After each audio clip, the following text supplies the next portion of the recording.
وفقا للتقارير في 21 من يونيو، عندما استعد شاب من عرقية الهان الصينية للزواج من فتاة من القازاق المسلمين في مطعم ديانا الكازاخستاني، عارض القازاق بشدة هذا الزواج، وكان الشاب خائفا من هذه المعارضة فهرب إلى الصين.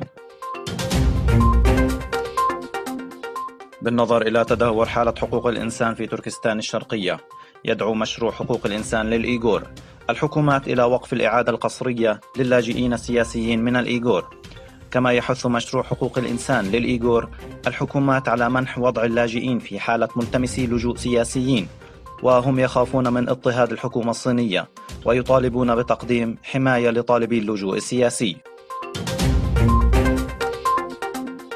تنظم الفيفا مباريات كأس العالم 21 في روسيا من 14 من يونيو وحتى 15 من يوليو 2018. اغتنم زابيبولا هذه الفرصة وذهب إلى روسيا واحتفظ بعلم تركستان الشرقية، واحتج بالساحة الحمراء في موسكو على قمع الإيغور والإبادة الجماعية وغيرها من الجرائم من قبل المحتلين الصينيين في تركستان الشرقية. وقد جذب اهتماما واسعا من الناس في جميع أنحاء العالم الذين أتوا لمشاهدة مباريات كأس العالم في روسيا.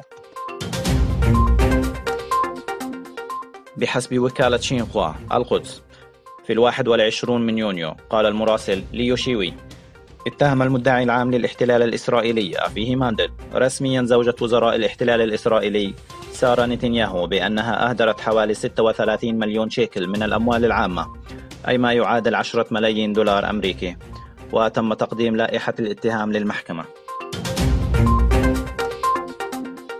عقدت مراسم تسليم المقاتلات من طراز F-35 لتركيا في قاعدة لوكهيد مارتن في فورث وورث، تكساس، وحضر حفل التسليم رؤساء وكالات صناعة الدفاع التركية والشركات التركية المشاركة في المشروع وكبار المديرين من قاعدة لوكهيد مارتن. ونظرا لارتفاع مستوى الرؤية وتكنولوجيا الاستشعار وأنظمة الرادار، فإن طائرة F-35 ستحسن القدرات القتالية للقوات الجوية التركية، وهذه أول مقاتلة من الجيل الخامس تنضم للسلاح الجوي التركي.